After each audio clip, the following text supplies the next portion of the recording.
entertaining, I must say. All right, let's hit the ground on this beautiful morning, starting from the local scene. We will come back to World Cup stories very soon. Let's talk about the oldest cup competition in Nigeria. That's the Federation Cup. Elkanem Warriors captain, his name is Zayada Musa. He has praised Katsina United fans after his side booked a place in the 2026 President Federation Cup final. The Borno Army edged out Wiki Tourist 3-1 in the semi-final at the Mohammed Diko Stadium in Katsina on Wednesday. Katsina Musa insisted that the home crowd played a key role in the side's victory, while Elkanem Warriors will lock horns with the Ikorodu City in the final of the President Federation Cup holding on Saturday, the 11th of July. Talking about that game, Stephen Keshi Stadium in Asaba will host the final of this year's men's and women's President Federation Cup, and it will be played on the 11th of July. Ikorodu City will face Elkanem Warriors in the final of the men's competition. Both teams defeated Nasarawa United and Wiki Tourist respectively in the semi-final played on Wednesday. Ikorodu City will be chasing their first title, while Elkanem Warriors will be looking to win the trophy for the very fourth time. The winner will compete in the CAF Confederations Cup next season. The women's competition has reached the semi-finals with FC Robo Queens, Heartland Queens, Sunshine Queens, and Nasarawa Amazons reaching the semi-finals. Quick news coming from the Nigeria Premier Football League this beautiful morning. Kwara United defender Kabir Mohammed has parted ways with the club following the expiration of his contract. Mohammed's departure put an end to his 3-year stay with the Harmony Boys. The experienced centre back will now look to join another MPFL club ahead of this new season. Mohammed's leadership and experience were key during his time at Kwara United. He played a crucial role in Kwara United's relegation survival last season.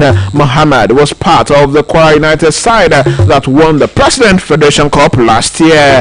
We're still talking about clubs in Nigerian Premier Football League. Duma United have appointed the Giant as their new head coach ahead of the 2026-2027 season. The Savannah Tigers, that's their nickname. They gained promotion to the MPFL just last season. Ayeni previously managed the 9-time MPFL champions Eyimba Football Club. The Gaffer has also coached Sunshine Stars of Akure, Aqua United of Uyo, and the Crown FC of Ogbomoso in the past. He expressed his delight after signing the contract papers. Says, and I quote, "I'm honored to be part of this ambitious project. Doma United have shown a great desire to succeed, and together with the players, management and supporters, we will work hard to achieve our objectives." As the words of Ayodeji Ayeni this morning.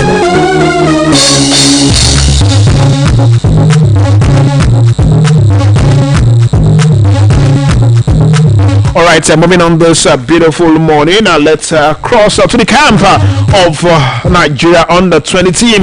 The Flying Eagles, Super Eagles head coach Eric Shell has charged the country's under-20 side, the Flying Eagles, to remain focused as they intensify preparations for the WAFU B tournament taking place in Cote d'Ivoire next month. Eric Shell visited Flying Eagles in Abuja on Friday, as yesterday, shortly after their friendly match against Bristol United, which they won 5-0. The Malian tasked the players to be attentive to their coaches, which will boost their career. Well, according to him, and I quote, "If you want to succeed, go far. To achieve your dreams, you have to be focused. And secondly, listen attentively to your coaches. If you do this, the sky will definitely be your starting point, and chances for you to succeed is high." Well, let me inform that the Flying Eagles are the defending champions of the WAFU B Under-20 tournament.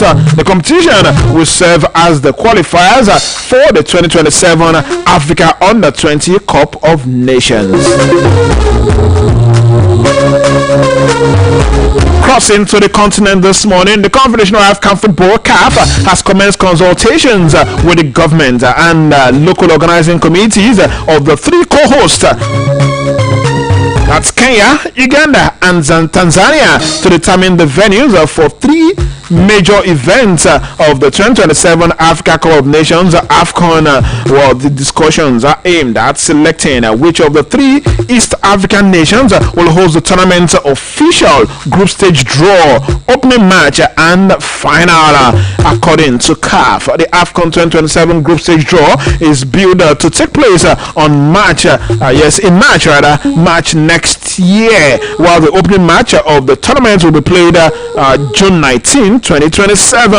The final, which will bring the competition to a close, is slated for July 17, 2027. The 2027 edition of AFCON will mark the very first time the continent's flagship football tournament will be jointly hosted by Kenya, Uganda, and Tanzania, while highlighting a historic moment for East African football. CAF is expected to announce the allocation of the key event after completing consultations with the respective government and domestic organizing committees. Fingers crossed, we'll see how that will pound out. Let's check out other sports quickly this morning. Moving to the world of table tennis, where Nigeria's table tennis sensation Aruna Quadri has been awarded a wild card entry into the highly anticipated US Smash 2026, offering the veteran campaigner a fresh chance to compete against the world's top table tennis players. The wild card invitation comes as a timely booster for Aruna, who has endured a difficult season plagued by inconsistent results. The Nigerian star, longer regarded as the flag bearer for African table tennis on the global stage, will be determined to seize the opportunity and restore his competitive edge at one of the sport's premier international events. A former African champion himself and one of the continent's most decorated players, Aruna Quadri brings a wealth of experience to the American showdown. Organizers expect the US Smash 2026 to draw a star-studded field of top-ranked international players, setting the stage for high-level matchups and intense competition. Now, for Aruna, the tournament represents more than participation. It is a crucial stepping stone towards regaining momentum and building confidence for upcoming major international assignments. Fans of Nigerian table tennis will be closely watching to see if the wild card sparks a resurgence for the veteran table tennis star, who has thrilled audience with his tenacity and skill over the year. The US Smash 2026 promises thrilling action as the world's best battle it out, with Aruna poised to write the next chapter in his storied career. All right, from there,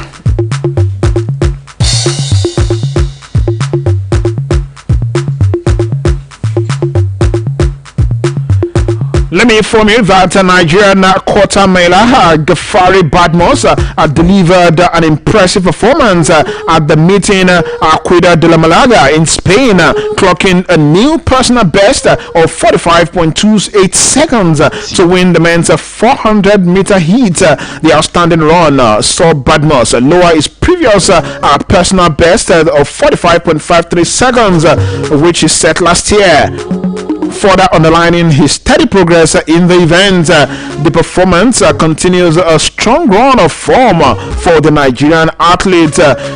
Just last Sunday, Badmos recorded a time of 46.17 seconds to claim victory at the Spanish Club Championships. His latest achievement in Malaga will boost confidence ahead of upcoming international competitions as he continues to establish himself as one of Nigeria's promising 400-meter runners on the European circuit. Don't forget the Commonwealth Games, of course, is holding next month in Glasgow, Scotland, and is one of those that we will definitely be counting on to do the magic for Team Nigeria.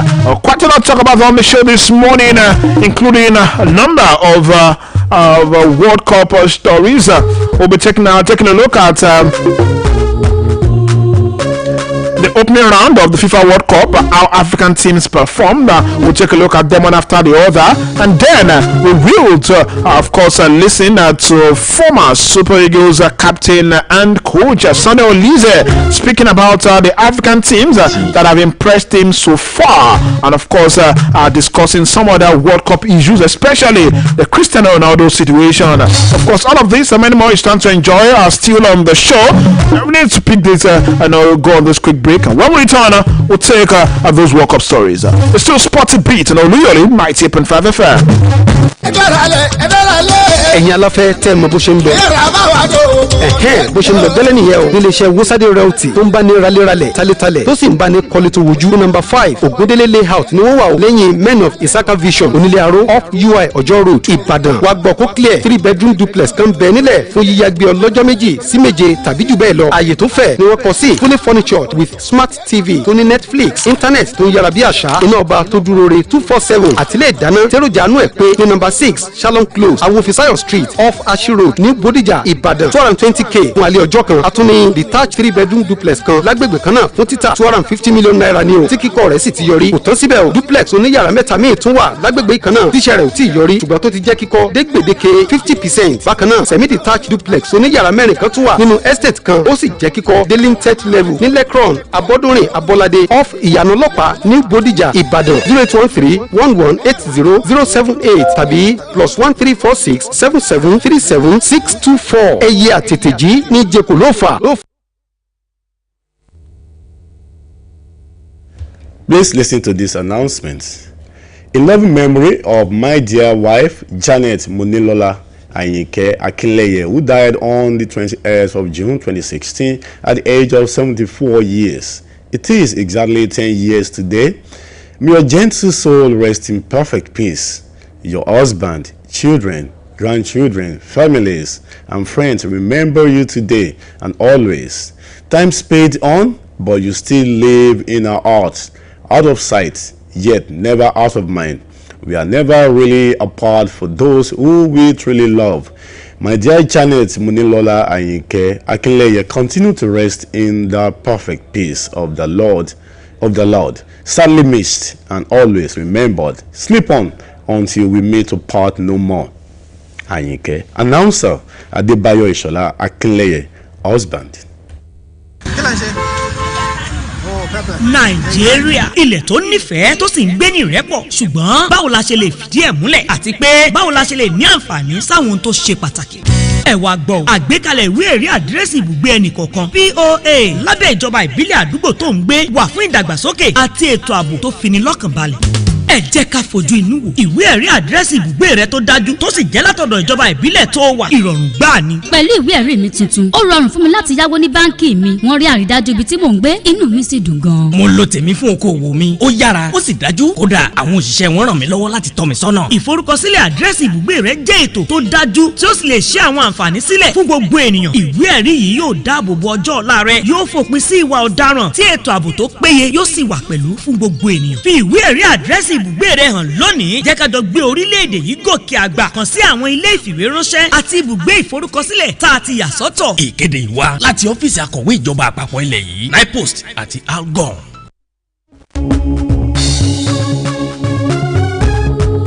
Glad to have you back. It's still Spotted Beat on Oluyole 98.5 FM. Let's take a look at some of the news, latest news from the World Cup. But first off, let's review the performance of African teams, of course, at the World Cup, following the conclusion of the first round of games, as the second round actually kicked off last Thursday. But let's take a look at them quickly. Africa's representatives have enjoyed a mixed start to the 2026 FIFA World Cup, with Ghana and Cote d'Ivoire securing crucial victories in the first round, while several other nations earned impressive draws in the first round against some of the tournament's leading contenders. Ghana became the continent's second winning team after edging Panama 1-0 in a dramatic Group L encounter at the Toronto Stadium on the 18th of June. The Black Stars of Ghana appeared destined for a draw before Urenki struck deep into stoppage time, scoring in the 95th minute to seal all 3 points. Cote d'Ivoire also they opened their campaign with a victory over overcoming Ecuador 1-0 in Group E at the Philadelphia Stadium. Diallo emerged as the match winner, finding the net in 90th minute of the game to hand the Elephants a valuable 3 points. DR Congo produced a resilient performance to earn a 1-1 draw against Portugal in Houston. The Europeans took an early lead through Neves in the 6th minute, but Wisa responded just before halftime to ensure the Congolese secured a share of the spoils. Now Morocco continued to demonstrate their growing status on the world stage by holding tournament favorite Brazil to a 1-1 draw in Group C. That was in their first round match. Yes, they played their second round match. They played it in the areas late last night actually. They played their second round game and they won against Scotland by a single goal. So that's a good one for Morocco right there. Now Egypt also earned a credible point after drawing 1-1 with Belgium in Seattle. Emma Ashaw opened the scoring for the Pharaohs in the 20th minute of the game, but Belgium leveled through an own goal credited to Mohamed Hani.